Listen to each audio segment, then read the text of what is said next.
Did you know that individuals with visual impairment are twice as likely to experience depression and anxiety? Today, we are diving into how vision loss impacts mental health and what we can do about it.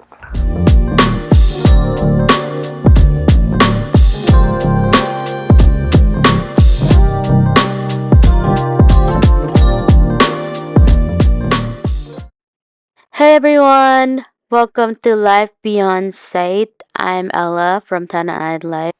And I'm Nora, the blind therapist. Today we have episode 2 of this podcast for you, where we'll be discussing the relationship between mental health and blindness. Specifically, we'll be sharing our thoughts and experiences about the two main mental health struggles that our community deals with the most: depression and anxiety. Before we take a deep dive into it all, let's start with the basics of depression and anxiety from our resident therapist. Nora, can you please now start with telling us about depression? Depression, um, and I'm going to be referring to, you guys seen this from one of my videos. So this is the DSM, the Diagnostic and Statistical Manual. And this is what we clinicians use to diagnose different mental health conditions.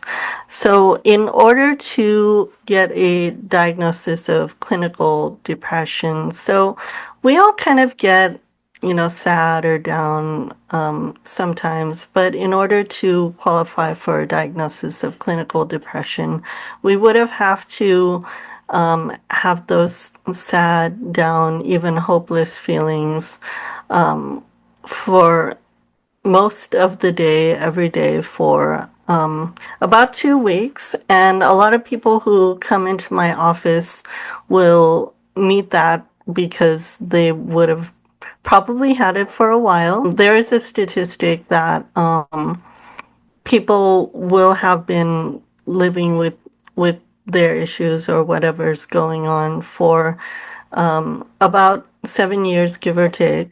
So that's an average. So some people more, some people less, but and and then they would have also have to qualify for something that we call anhedonia, which is a loss of interest in things that we used to be interested in. So, for example, if we like to go out and socialize or go to the club or go to what have you, and then all of a sudden, like, we don't want to do that anymore. We just want to stay home or stay in bed or things like that. We might be going through like clinical depression.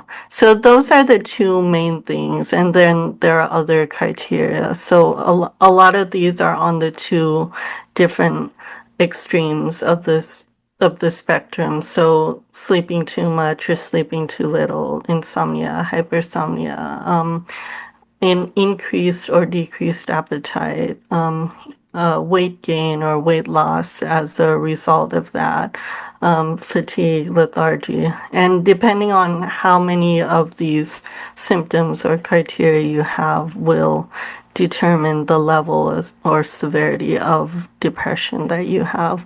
So that's basically clinical depression.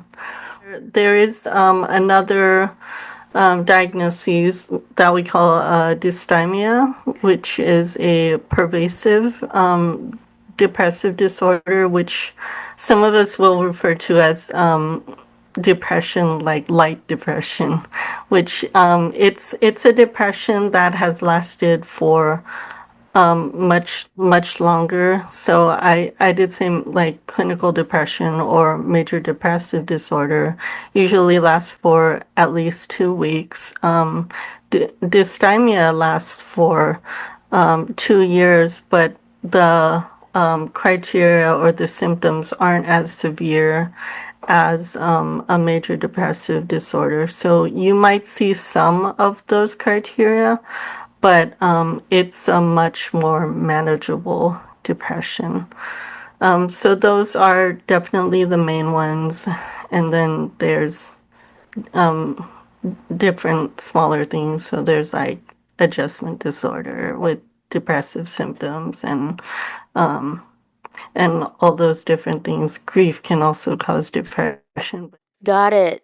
Now let's move on to talking about what anxiety is. And with anxiety, there is a diagnosis of generalized anxiety, and that has a time frame as well. That has a time frame of about 6 months.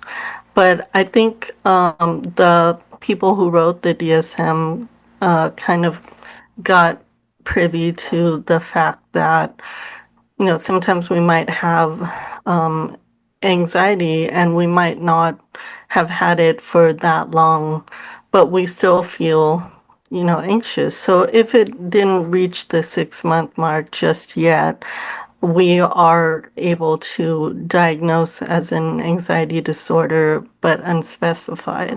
What I can say about anxiety is what I've noticed is a lot of people will kind of actually get depression and anxiety kind of like mixed up. They'll come in and say they're depressed when they're actually anxious, or they'll say they're anxious when they're actually depressed.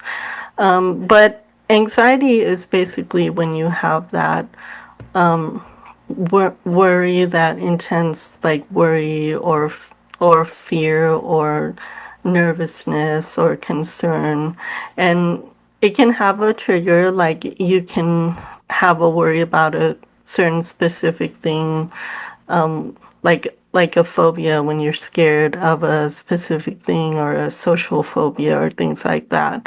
Or you can have what I referred to earlier, a generalized anxiety disorder, where you're just overall concerned with just a bunch of different things, like random things, or you have this kind of looming sense that something bad or something terrible is going to happen. Yes, very relatable indeed. Thank you for explaining all of that clearly for us. All right, now that we know what depression and anxiety is at its core, let's discuss how all of this really affect and relate to us as blind and visually impaired people.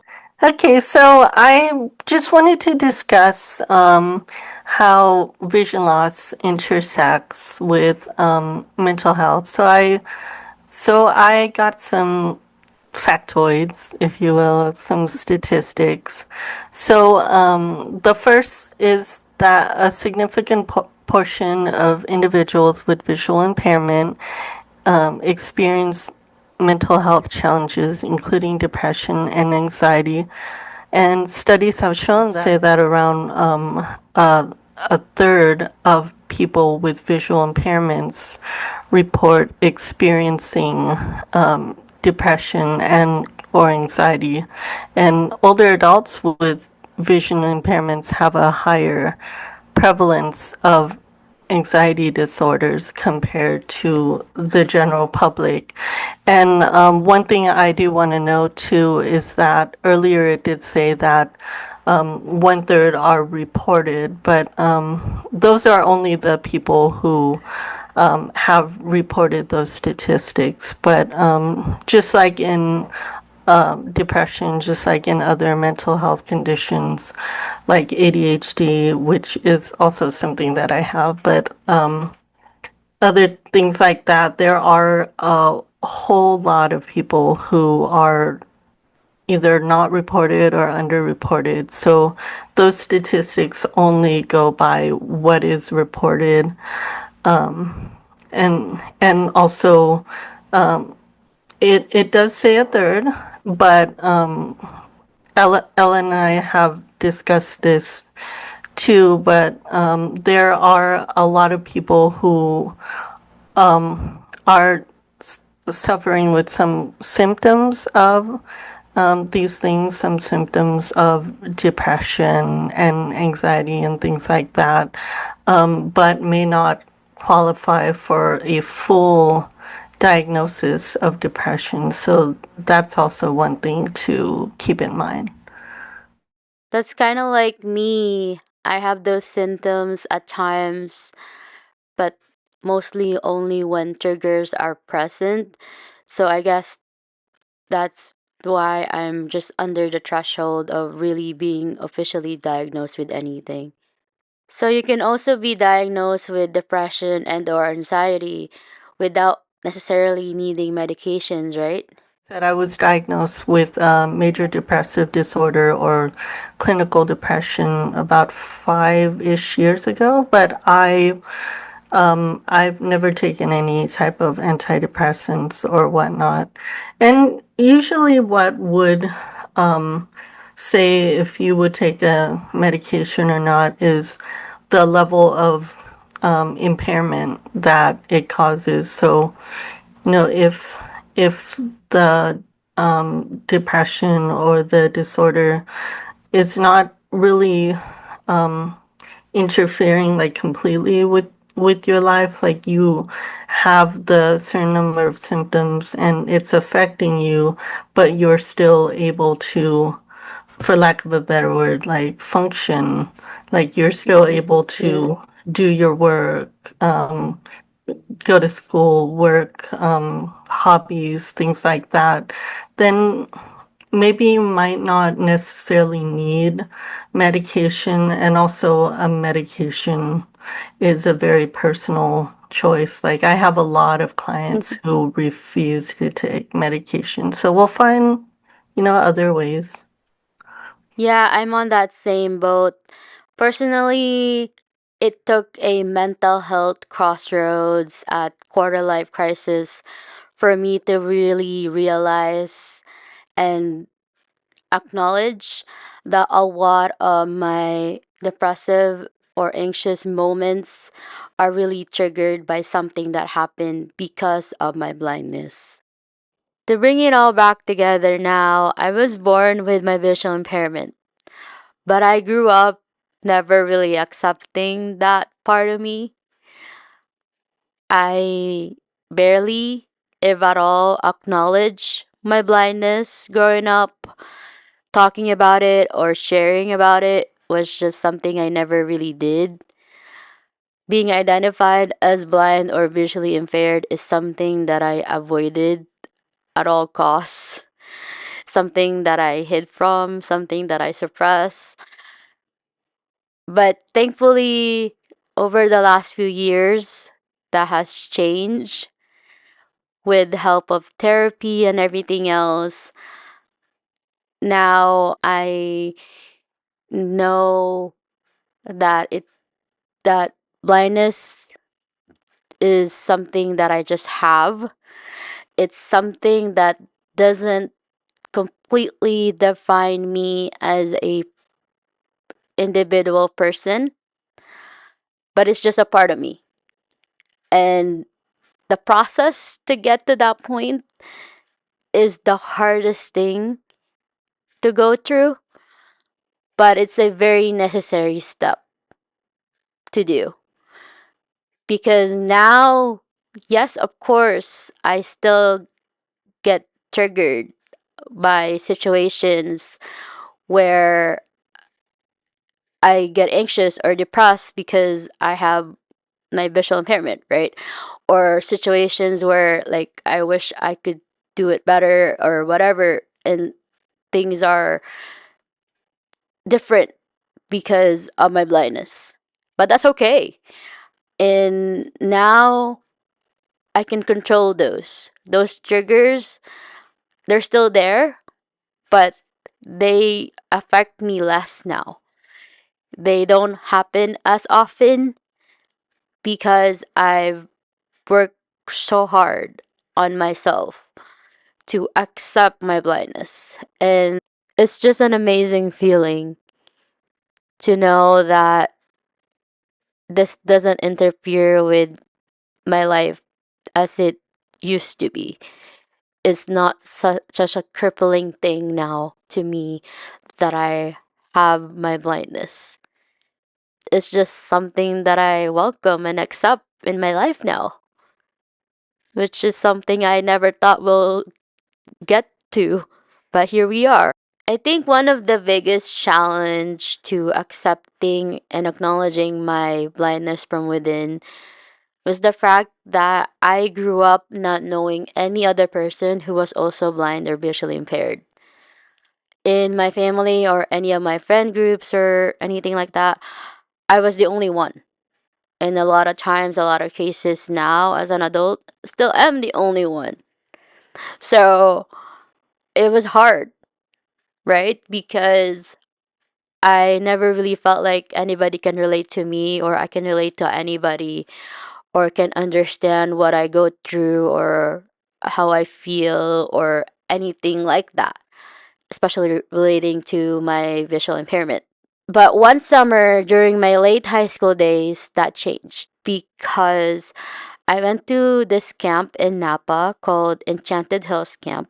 Not only did I meet blind and visually impaired people for the first time, I also got to interact with amazing people and got to immerse myself in the community and got to witness what it's like for people to just have blindness as part of themselves and to just live their life. And it was an amazing 2 weeks. Unfortunately, though, when I got back from that, I got busy with just life in general that I went back to my old ways of alienating myself from my blindness. And then we got through the mental health crossroads of a quarter life crisis that I talked about earlier. So naturally, after that, I decided to focus on healing, to figuring things out, to finding my true self, and to growing and being back on the right path. The journey of really accepting my blindness. So once I got back on that journey, I decided to utilize some of my hobbies and some of my skills. And that is part of the reason why I started creating content on social media and YouTube specifically with my channel, Tana Eyed Life. I saw it as a way for me to immerse myself into the community a little bit more, to advocate for myself, and to just show that I can live a life. I can still do a lot of things, that I can still experience a lot of things like normal sighted people do, maybe just in a different way. And that's completely okay because you find ways to live your life no matter what disability you have, which is just great. I want to talk very briefly about something that you kind of Yeah. touched on, which was you did say that you had never met another blind person until your senior year, and I want to actually add to that as well because about 5 years ago, when I moved back here from Las Vegas, which I lived in for about a year, and I started really going into the visually impaired community and doing my O&M or my white cane training and all of that. I was told that a lot of blind people have never met another blind person, and I thought that was so strange. But when I really thought about it, I think that's right because I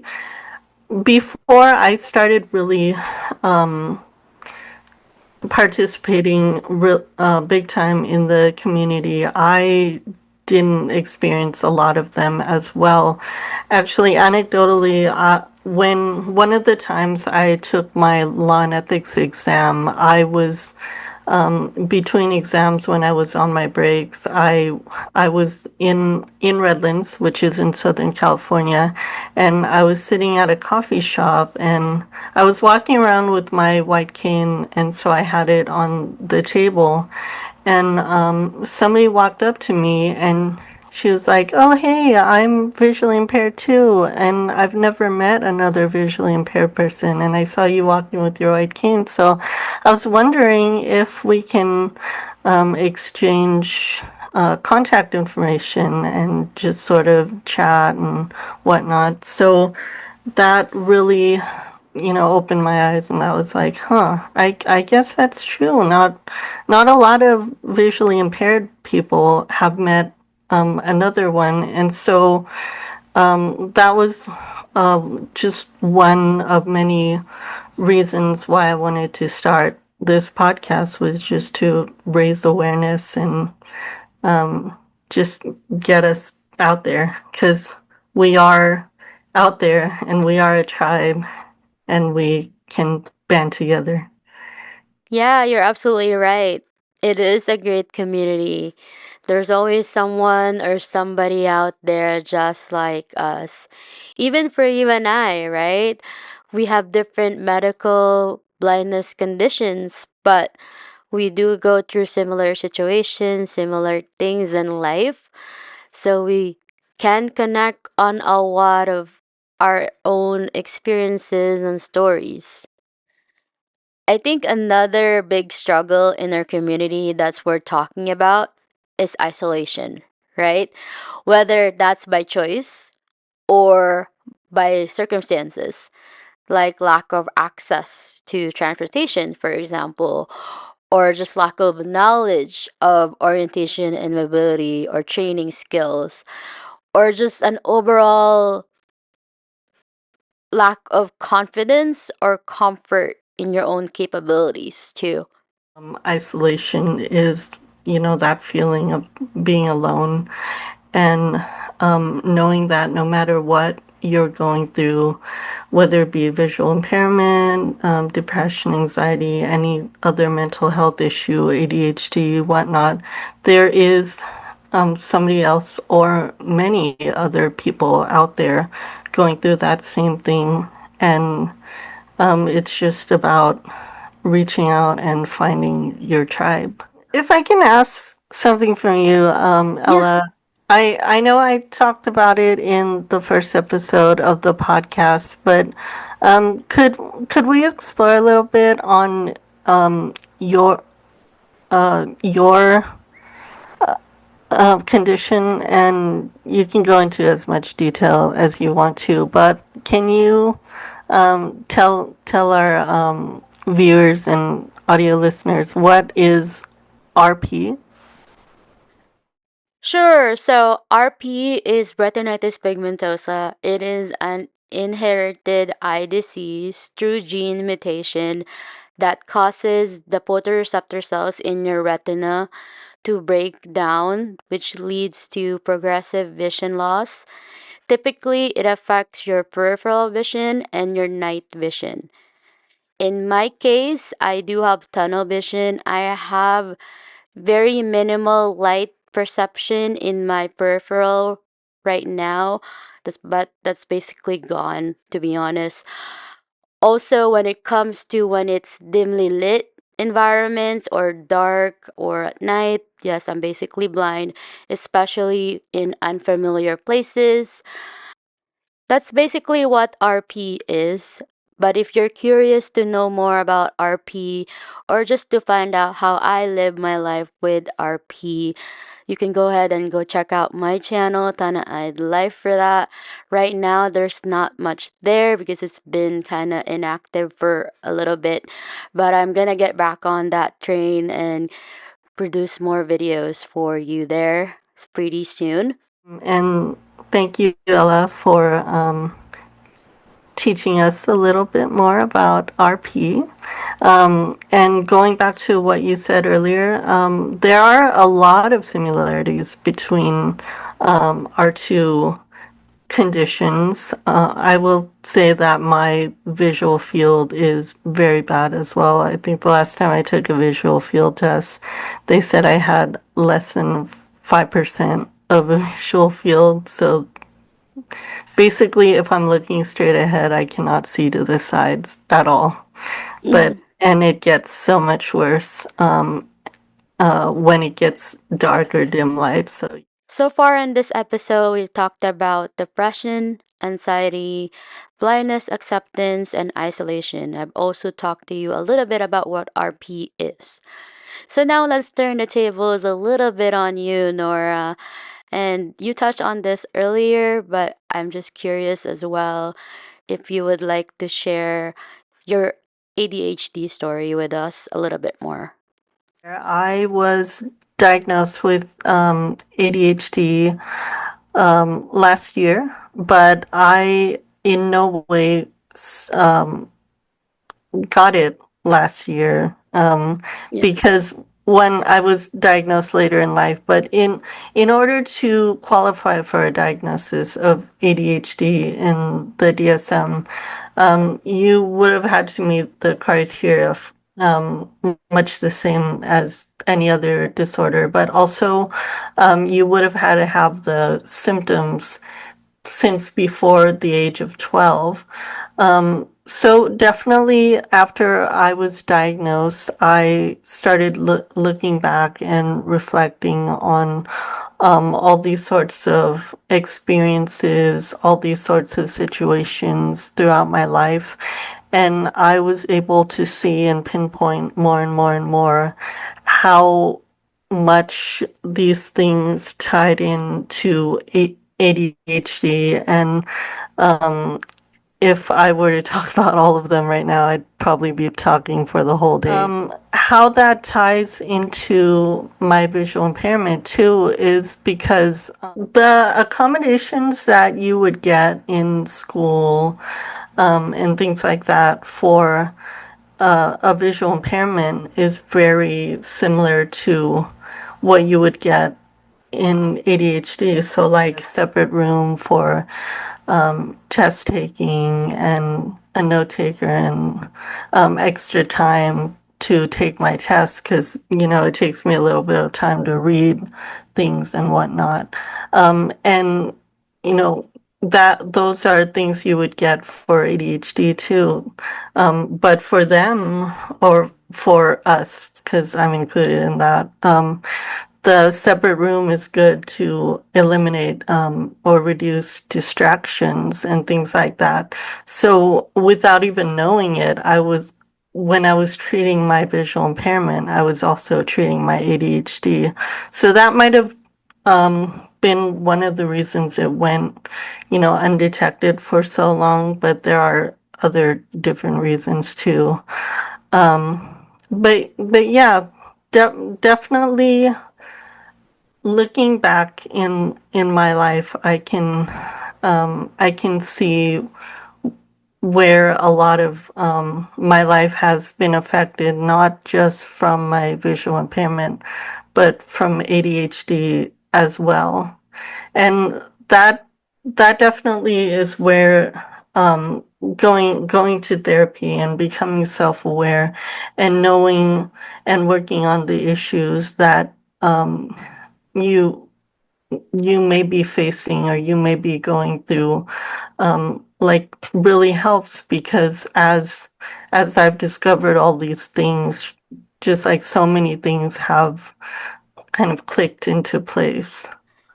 Thanks, Nora, for sharing that with us. So, as we move along to the helpful treatment tools, resources part of this discussion today, I just want to add something here. I think it's very important to keep in mind that you will only be successful in managing or minimizing your mental health and blindness life struggles if you do it on your own terms, on your own time frame, because you want to, not because people are telling you to do it. I know this from personal experience myself when I shared my story earlier about accepting my blindness and when I went to that camp. Around that time, I also went through O&M training white cane training. I never retained any of the information because I really didn't want to. I wasn't ready for that yet. So, in hindsight now, as I reflect back on that time of my life, I wouldn't change anything about the camp experience. That is and was an amazing experience for me.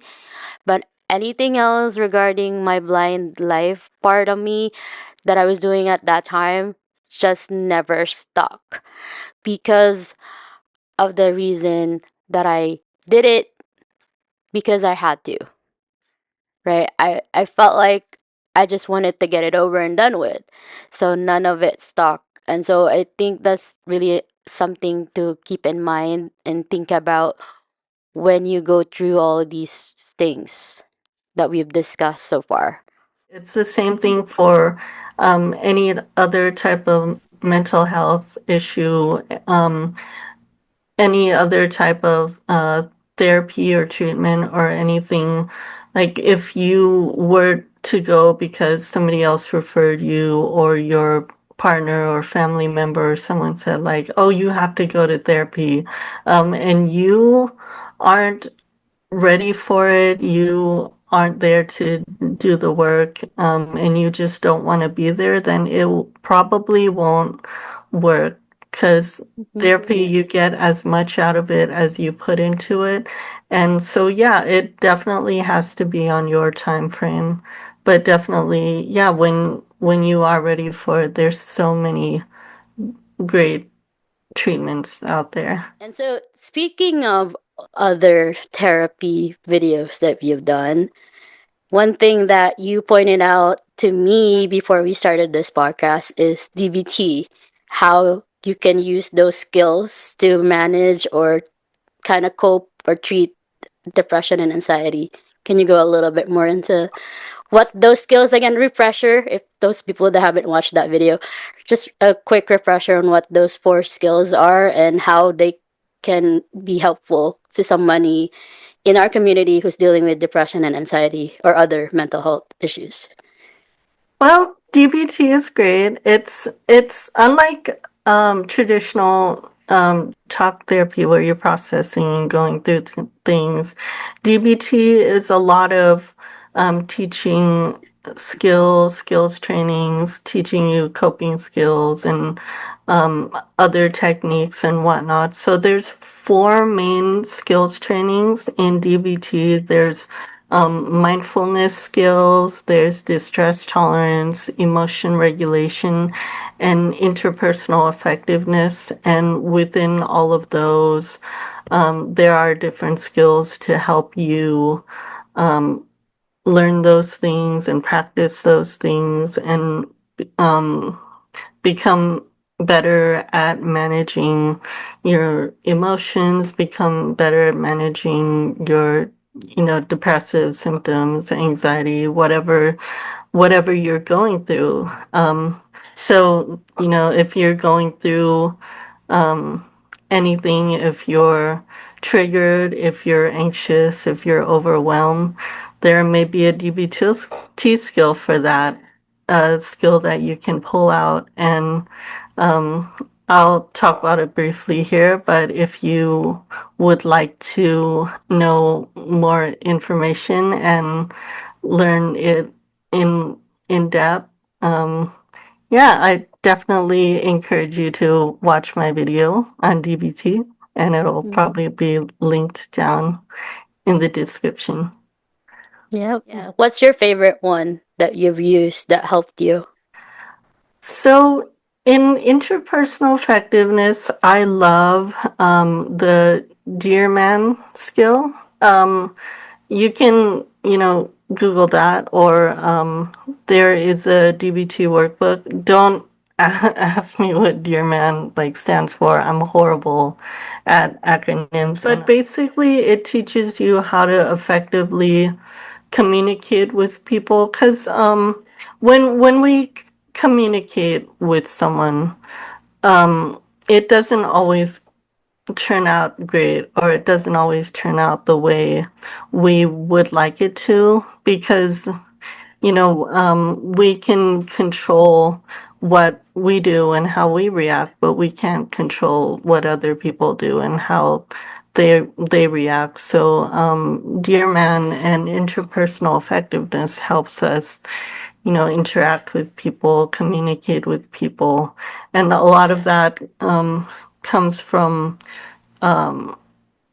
just kind of being objective, really just talking about the evidence, about what's happening, validating them, letting you know that you hear them and you accept them, but also presenting like how what is happening or how what's going on, makes you feel and kind of like uh, um, helps you kind of like work together.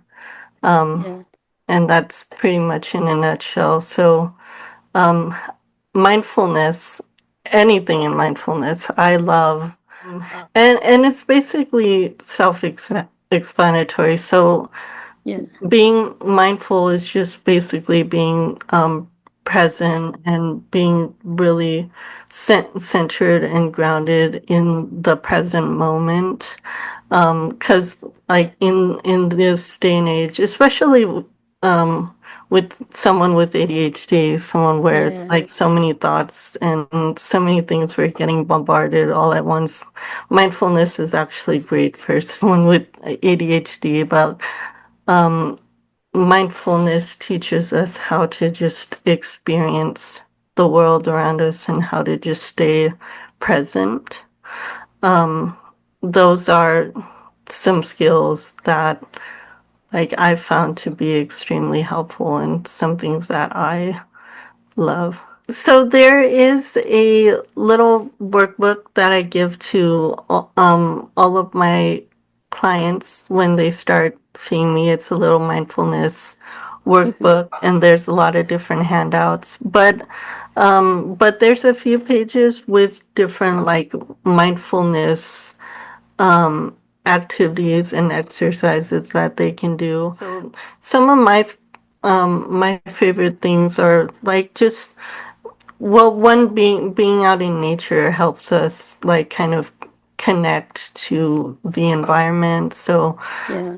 when people are going out on walks or going on hikes, I'll encourage them to really just look around and using all five of your senses really helps. So like just looking around and taking note of what you see, all the smells that you smell. Mindfulness eating really helps too because a lot of the times, yeah, just like with the experiencing and everything, like we are going so fast in every aspect of life that being very present. There are body scans and things like that because I'm a big proponent of body work. Mhm. And one thing I've noticed from doing this work is a lot of times when people do come into my office with depression or anxiety or what have you, I ask them, okay, well, what are you feeling in your body? And I'll get some looks and I'll be like, what do you mean in my body? I don't know. So sometimes it's just starting from there. But yeah, mindfulness is just, yeah, really being able to be present and really being able to pay attention. And I mean, we're not going to be able to do that right away, especially if we're not used to it, but it takes a lot of practice and yeah, just doing it. And they say, practice makes perfect. So, in terms of self care, what are the things that you do? Like, what are your outlets and things like that? Yeah. Oh, yeah. Self-care is so important. And I don't want to take too much time on this, but Yeah. if I could also talk about meditation. So Yes. when I think when a lot of people think about meditation, they think of like, sitting in one place and Mm-hmm. just going om Yeah. and like Yeah. clearing your mind. But actually, what I do, and I do this really early on with my clients, but I do a very mindfulness meditation exercise, and it's um, to run them through meditation, but also to teach clients and to teach people that mindfulness doesn't have to be that. Um, like you really do not have to clear your mind. Like one in that meditation, I'm guiding them through it. I'm talking the whole time. I'm letting them visualize. And even when you're not guided, in mindful meditation, you're taught to if you do have a thought, you let yourself have that thought. Just see it and acknowledge it, accept it, and just let it go. Because we're all gonna Yeah. have thoughts. We're all gonna have hundreds, thousands of thoughts, like every second, every Mm-hmm. minute, every day. And we don't want to like fight against that. We want to let that happen, but also accept them and look at them and really see them for what they are, just a thought. Mm-hmm. But to answer your question, for those of you who don't know, I'm a huge nerd.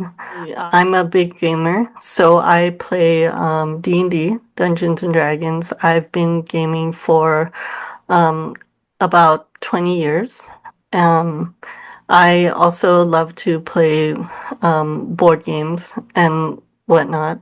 So yeah, I um, I play in about one game a week. Actually, today is my gaming day. Saturdays. Mm-hmm. Yep. There's been other times when I've been in two or even three games a week. But yeah, I am a big gamer. I've always been a big gamer, and I will probably play until the day I die. And that's a huge, huge thing. Now that you shared yours, I'm gonna share a little bit on mine as well in terms of outlets and what I like to do. For me, it's three things: music, travel, and sports. Specifically, listening to music, going to concerts, watching sports games, specifically hockey games, and going to the gym, doing training and all that, as well as traveling, exploring, experiencing different places, the beach, nature, anything like that. Those are the most important things for me. Music has so much meaning and so much emotion, and it can help us out with so many things. Like I myself have so many different playlists on Spotify for any tasks or activity I'm doing, any emotion, any situation, and music is a great intervention. Like when you're depressed or when you're anything, like music can really just speak to the soul in a way that it could be very hard to reach otherwise. Mm-hmm. Couldn't agree more with you on that. Music is everything. So, in terms of apps, do you recommend anything or do you use any specific ones? I would say for like mindfulness and meditation, there are apps like Calm, and things like that. As far as some like ADHD specific resources, some things that we have a really hard time with is scheduling and routines and like other executive functioning things, but at the same time, routines are very good for us, and so there are different apps to help with routines. One that I use is an app called Finch, and you can have different daily goals, and they're very specific and very basic, which it you kind of with someone with ADHD, breaking tasks down into their very specific tasks is very helpful. So what's great about Finch is it gives you like this little bird that you can raise, and each time you complete a goal, you get a number of experience, and your bird can grow. It's like evolve Chip. Chip is the name of my finch, but evolve Chip into a teen, into an adult. So it doesn't just have you start a routine, but it kind of gamifies it so you're more motivated to do the routines. All right, so this episode is a little bit on the longer side, so let's take some time now to do a little recap of everything we talked about, as well as final thoughts. Thank you, everyone, for being here, and thank you for listening to our episode. This was the episode on visual impairment and mental health, and how they intersect, and how people with visual impairments are at, at least a third or twice as likely to struggle with mental health disorders such as depression and anxiety, but also with the right tools and skills and techniques, whether that be therapy, other types of treatments, apps, all different types of stuff. There is light at the end of the tunnel, at the end of the day. Don't forget to like, follow, subscribe, do all the things. Leave your comments, questions. We love to interact with you guys in the chat. Yeah, subscribe to the channel, follow my social media page. Facebook will be linked in the description. And see you guys in the next episode. That's a wrap for episode 2 of Life Beyond Sight. Thank you everyone for watching and listening. Hope you enjoyed this one. We'll see you on the next episode where we'll be answering questions about blindness. Great to be with you guys. Bye. Bye.